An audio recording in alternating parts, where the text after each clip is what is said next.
Kita akan mendahulunya dengan doa ya. Bapa, kami mengucap syukur karena kami dapat berkumpul pada hari ini dalam keadaan sehat. Sebentar lagi kami akan membagikan kepada saudara-saudara kami firman, kebenaran yang memerdekakan dan pengenalan akan Tuhan terus akan mengalir di hati dan pikiran saudara-saudara kami yang kami layani pada hari ini. Mereka orang yang luar biasa, yang datang karena mereka haus akan firman-Mu ya Bapa. Terima kasih Tuhan, firman-Mu yang bekerja di hati dan pikiran kami semua. Roh Kudus yang luar biasa, Guru Agung kami yang mengajar kami, yang juga akan memberikan pewahyuan-pewahyuan baru di dalam masing-masing dari kami.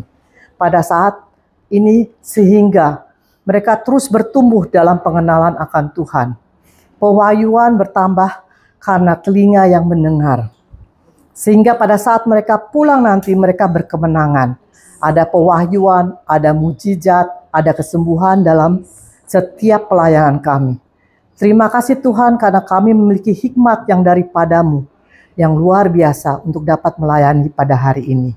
Di dalam nama Yesus kami katakan amin. Baik, kita mulai dengan topik 4. Sifat manusia adalah makhluk sosial. Manusia diciptakan sebagai makhluk sosial. Kita tidak bisa hidup sendirian. Kita membutuhkan orang lain dalam kehidupan kita. Dalam bekerja kita membutuhkan tim untuk mendapatkan hasil. Dalam keluarga kita membutuhkan anggota keluarga kita. Jadi apapun agama kita, kita seharusnya bisa hidup berhubungan dengan orang lain. Karena itu merupakan sifat atau kodrat manusia, yaitu sebagai makhluk sosial. Manusia diciptakan sebagai makhluk sosial. Kalau kita katakan bahwa kita hidup sendiri, kalau kita katakan bahwa kita tidak bisa berhubungan dengan orang lain, itu artinya apa? Sesungguhnya kita sedang menjalani hidup di luar kodrat kita. Kita diciptakan sebagai makhluk sosial karena kita diciptakan menurut gambar dan rupa Allah. Allah adalah 3 pribadi yang menjalankan kehidupan ilahi dalam kesatuan. Ada 3 pribadi yang bersekutu satu dengan yang lain dalam kekekalan. Jadi sebelum ada apa-apa di dunia ini, sebelum ada alam semesta, sebelum ada malaikat, yang ada adalah 3 pribadi berhubungan satu dengan yang lain. Allah Tritunggal menunjukkan bahwa sifat ilahi itu adalah sifat yang berhubungan, yang sosial. Dan karenanya manusia diciptakan segambar dan serupa Allah, maka kita juga mempunyai kodrat makhluk sosial. Kita masing-masing kita membutuhkan hubungan dalam hidup kita. Sejak kecil pun, sejak kita lahir, kita sudah ada dalam diri kita kerinduan, keinginan, juga kehausan untuk bisa berhubungan. Karena bayi yang lahir itu langsung membutuhkan seorang ibu, ya kan? Dia menangis, langsung ibunya datang. Dipeluknya, dia diam. Jadi dari sejak lahir pun kita mempunyai keinginan untuk berhubungan. Kita lihat dalam kitab Kejadian 2 ayat 18. Tuhan Allah berfirman, tidak baik kalau manusia itu seorang diri saja. Kenapa? Makhluk yang sosial itu membutuhkan interaksi.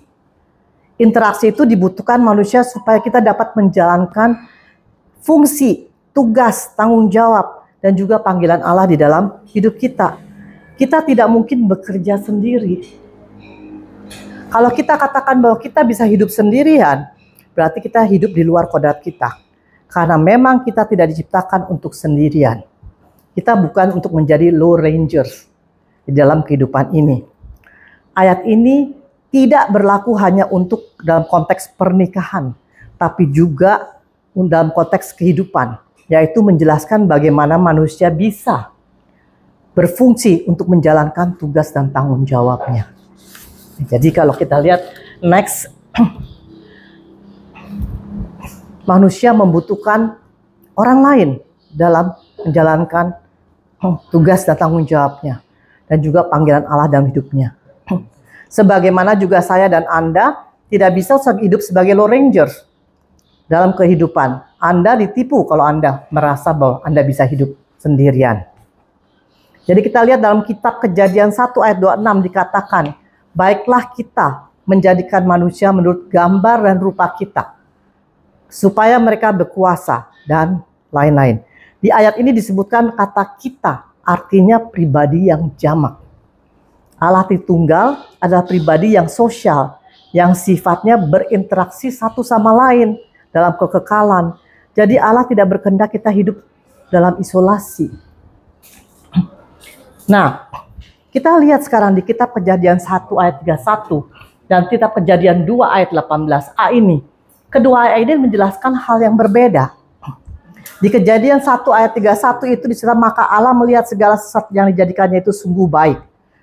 Di Kejadian 2 ayat 18 Allah berfirman, tidak baik kalau manusia itu seorang diri saja. Aku akan menjadikan penolong baginya yang sepadan dengan dia. Kedua ayat ini nggak bertentangan, karena masing-masing membicarakan dua hal yang berbeda. Di Kejadian 1 dan 31, Kejadian 1:31, Allah berbicara tentang penciptaan manusia.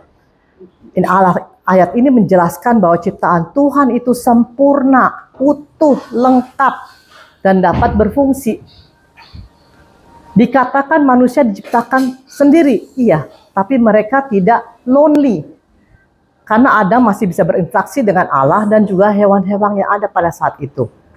Tetapi untuk menjalankan fungsinya, berkuasa atas bumi, beranak cuculah, dan untuk menumbuhkan, dan untuk keperluan itu semua, untuk menjalankan panggilannya, itu membutuhkan interaksi dengan makhluk yang sepadan dengan dia dan serupa dia. Jadi di Kejadian 2:18, tidak baik kalau manusia itu seorang diri. Ayat ini menjelaskan bahwa manusia untuk menjalankan fungsinya dan tanggung jawabnya diperlukan hubungan dengan makhluk yang sepadan dan serupa dengan dia. Jadi kita akan melihat bagaimana cara Tuhan menggerakkan kesadaran dalam diri Adam untuk seorang penolong yang sepadan bagi Adam. Ya kan? Sesudah Tuhan menciptakan manusia, Adam, Hawa sudah ada di dalam diri Adam. Kita lihat di Kejadian 1 ayat 27 dikatakan, maka Allah menciptakan manusia itu menurut gambarnya. Menurut gambar Allah diciptakannya dia. Manusia Adam laki-laki dan perempuan diciptakannya mereka. Hawa sudah ada di dalam diri Adam. Dan Tuhan tidak bisa membentuk Hawa begitu saja tanpa persetujuan Adam. Karena Adam telah diciptakan dan diberikan kuasa untuk mengelola bumi.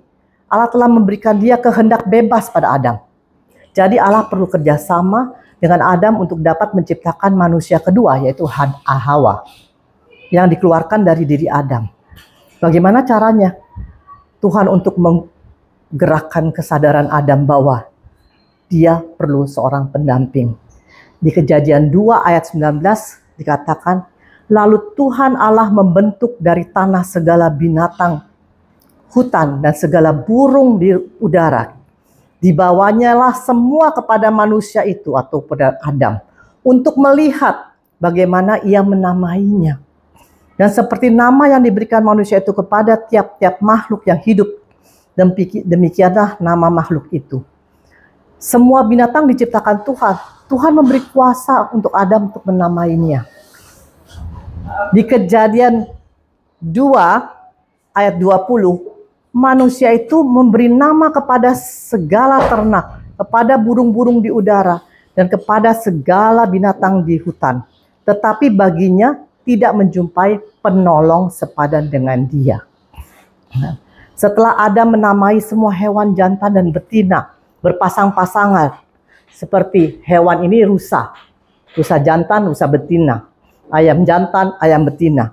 Namun bagi dirinya sendiri, Adam sadar bahwa dia tidak menemui penolong yang sepadan.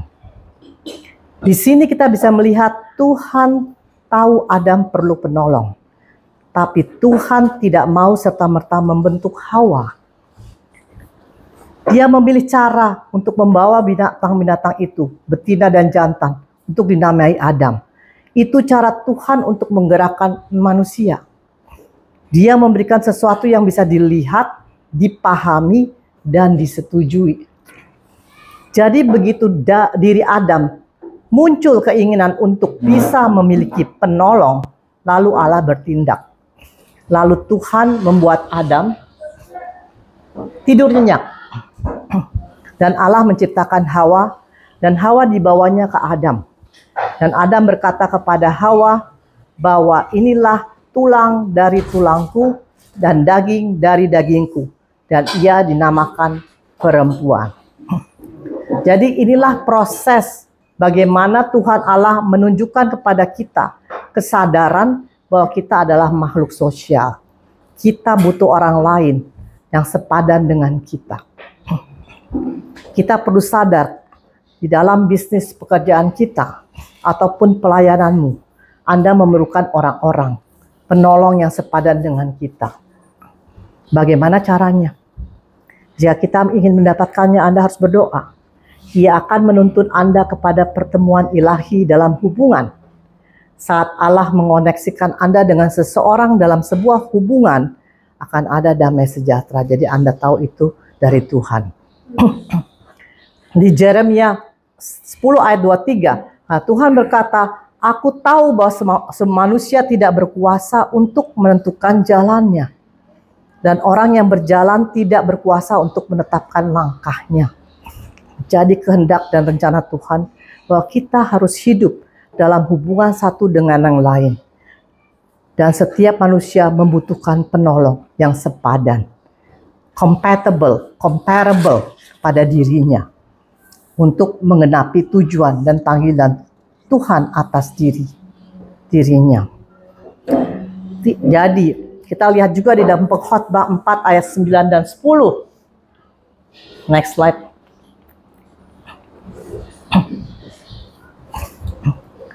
Di Pengkhotbah 4 ayat 9 dan 10. Berdua lebih baik daripada seorang diri. Karena mereka menerima upah yang baik dalam jerih payah mereka. Karena kalau mereka jatuh, yang seorang akan mengangkat yang lain. Tetapi wahai orang yang jatuh, yang tidak mempunyai orang lain untuk mengangkatnya. Di ayat ini dikatakan bahwa ada potensi pertambahan yang lebih besar dan upah dalam jerih lelah. Dalam tim atau dalam hubungan ikatan janji, hubungan persaudaraan yang saleh. Daripada melakukannya sendiri.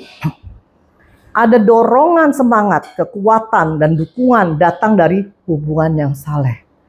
Ada yang mengangkat kita jika seorang jatuh. Pemulihan sangat sulit di luar hubungan. Ada pemulihan dapat di dalam hubungan persaudaraan yang saleh. Jangan tunggu sampai Anda lemah, dikalahkan oleh pencobaan dan jatuh, baru membangun hubungan ikatan janji. Hubungan adalah cara utama untuk menjaga agar bara api rohani kita tetap menyala dan api rohani kita tetap berkorban. Artinya apa? Perkumpulan seperti ini yang bisa terus-menerus membuat api rohani kita berkobar.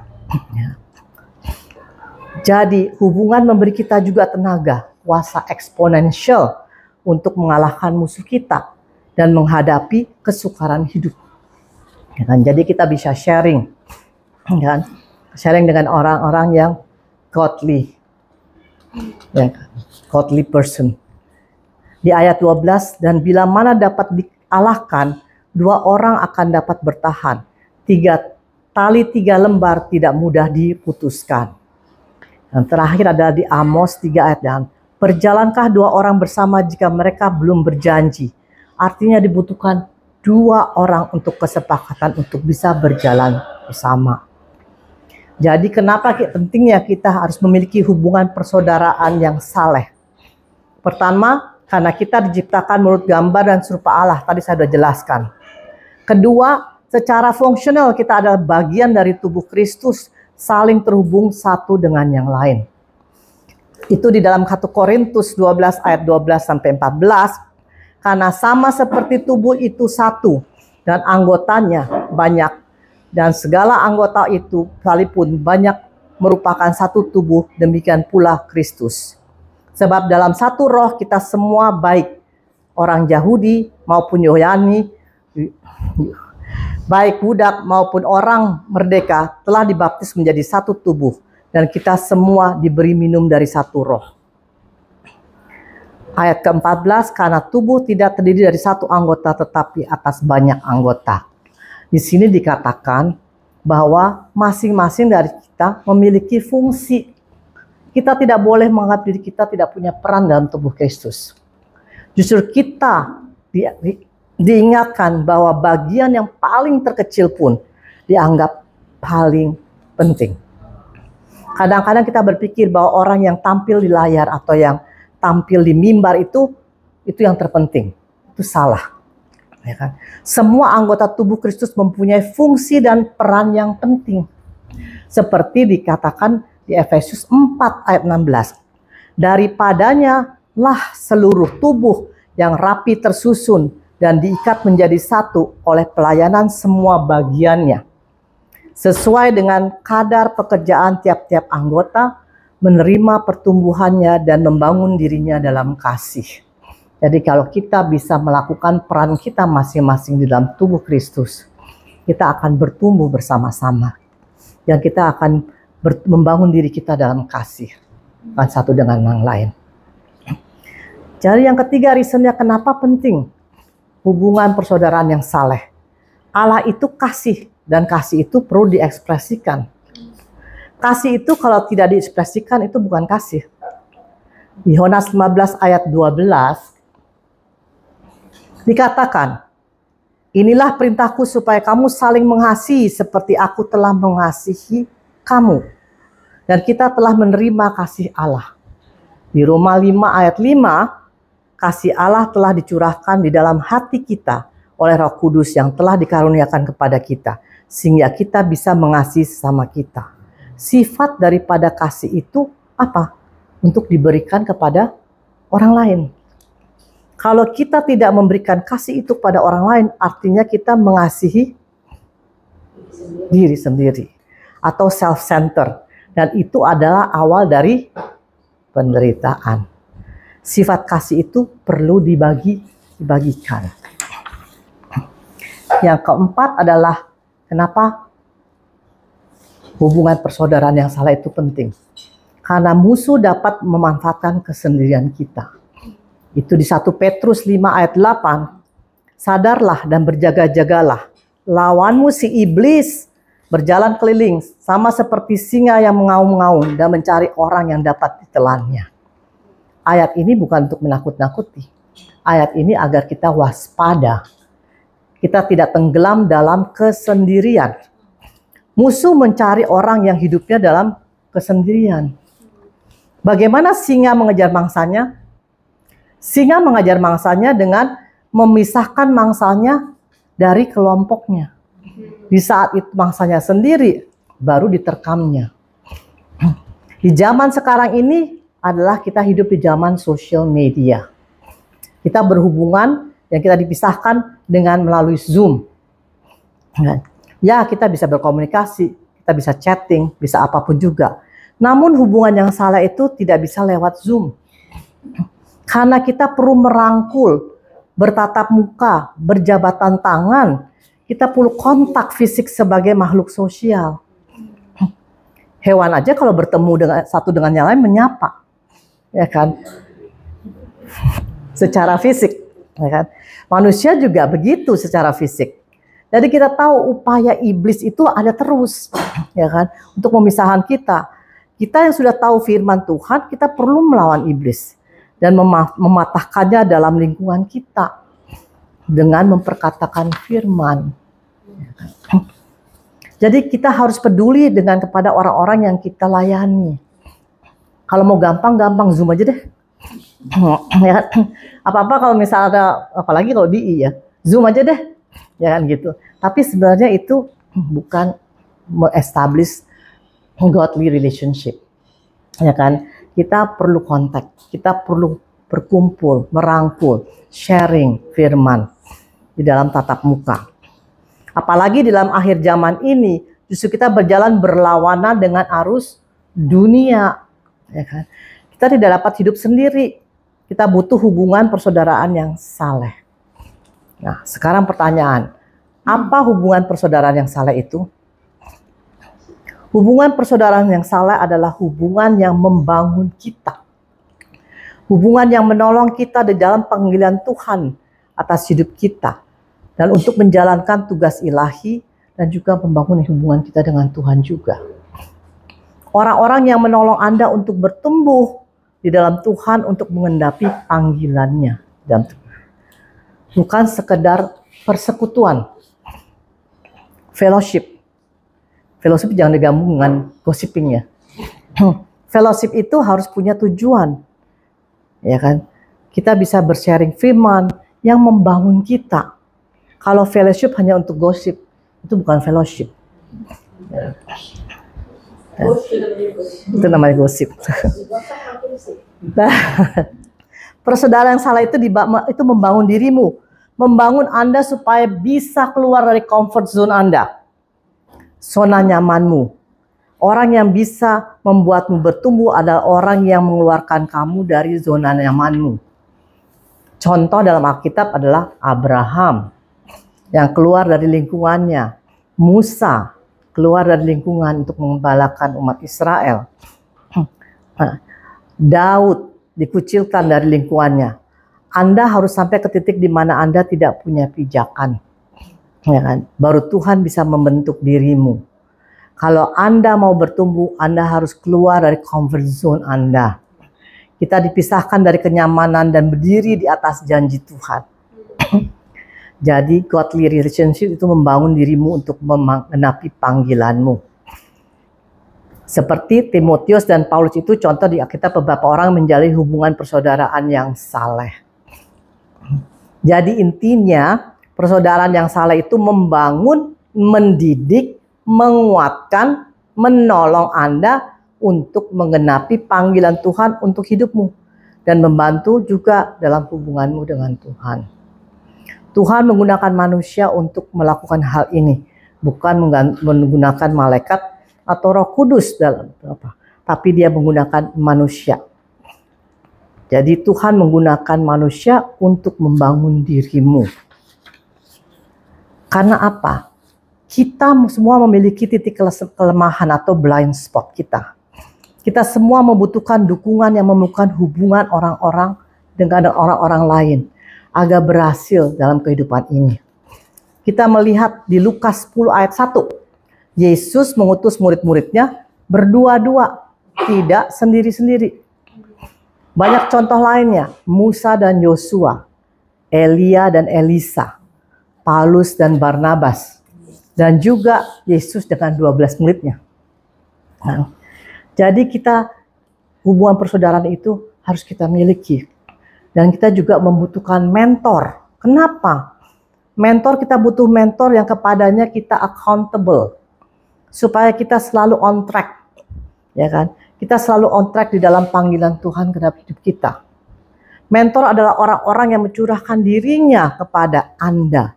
Dan Anda anggap sebagai pemimpin atau bapak rohani. Dan kepadanya kita bertanggung jawab. Ya.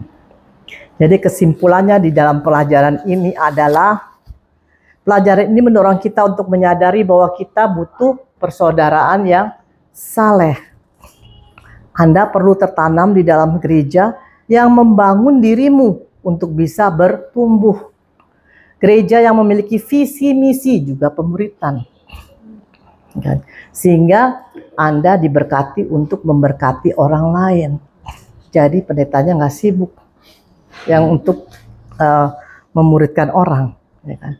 Anda juga bisa memuridkan, Anda juga bisa memberkati orang lain karena Anda sudah diberkati. Anda harus terus memikirkan perkara-perkara yang baik dari atas, perkara-perkara yang di atas, yang baik, ya kan? Yang benar. Nasihat-nasihat di dalam Alkitab juga perlu diperhatikan. Jangan anggap dirimu kuat dan bijak. Semua nasihat perlu diperhatikan. Karena kalau Anda sampai jatuh di dalam dosa, orang yang paling bisa menolongmu adalah orang yang godly person, mempunyai hubungan persaudaraan yang saleh, karena dia tidak akan menuduh atau mendakwamu. Kan? Jadi kenapa kita perlu orang yang dewasa rohani untuk menolong kita? Kita lihat dari kitab Hagai 2 ayat 12 dan 13, kayaknya ada di sini juga deh. Bukanin terus.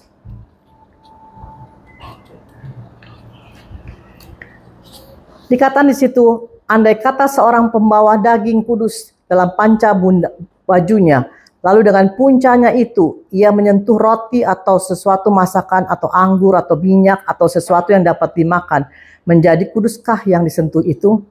Lalu imam itu menjawab, katanya tidak.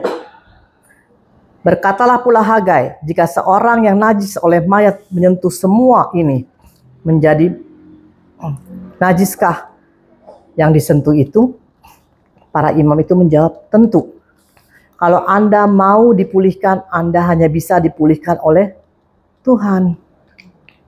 Kalau Anda mau dinajiskan, Anda bisa dinajiskan oleh manusia. Kalau kita jatuh dalam dosa, orang yang dewasa rohani akan membawamu kepada Tuhan yang memulihkan dan menguduskan engkau kembali. Kalau orang yang tidak dewasa rohani akan mengkonseling Anda. Ya kan? Dengan kata-kata, Anda harus begini, Anda harus begitu, tapi tidak ada dasar firman-Nya. Padahal hanya Tuhan yang bisa memulihkan Anda. You cannot help people, hanya Tuhan yang dapat memulihkan. Yang menyadarkan kita yang berdosa adalah Tuhan melalui firman-Nya. Jadi kita perlu orang yang dewasa rohani. Kalau kita tidak bertemu dengan orang dewasa rohani, maka masuk adalah konseling duniawi. Dan itu Anda tidak bisa melakukan apa-apa. Anda perlu orang yang lebih tinggi dari dirimu untuk mengangkatmu ke dalam kerohanian. Bukan orang yang lebih rendah daripadamu, terutama dalam kerohanian. Orang-orang yang dapat menasihati kita dan kepadanya kita accountable. Seperti itulah kita akan bisa bertumbuh dalam Tuhan. Tapi good news-nya, di mana Anda mencari orang yang godly person, kan? Anda mencari, Anda akan menemukan. Di dalam kitab dikatakan, jika Anda mencari akan menemukan, jika Anda mengetok pintu akan dibukakan. Itu janji-janji Tuhan. Jadi inilah mengenai godly person atau hidup dengan persaudaraan yang saleh, hubungan persaudaraan yang saleh. Tuhan memberkati. Kalau ada pertanyaan silahkan.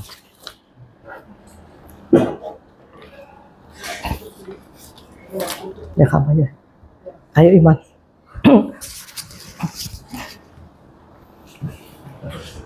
Layarku udah enak.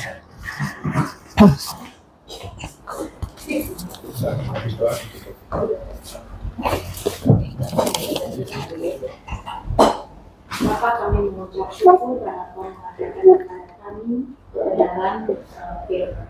Kami tahu ini adalah kebenaran yang memerdekakan kami, dan kami mengucap syukur bahwa Engkau secara pribadi berbicara kepada kami melalui Roh Kudus juga. Terima kasih Tuhan, dalam nama Yesus kami berdoa. Amin.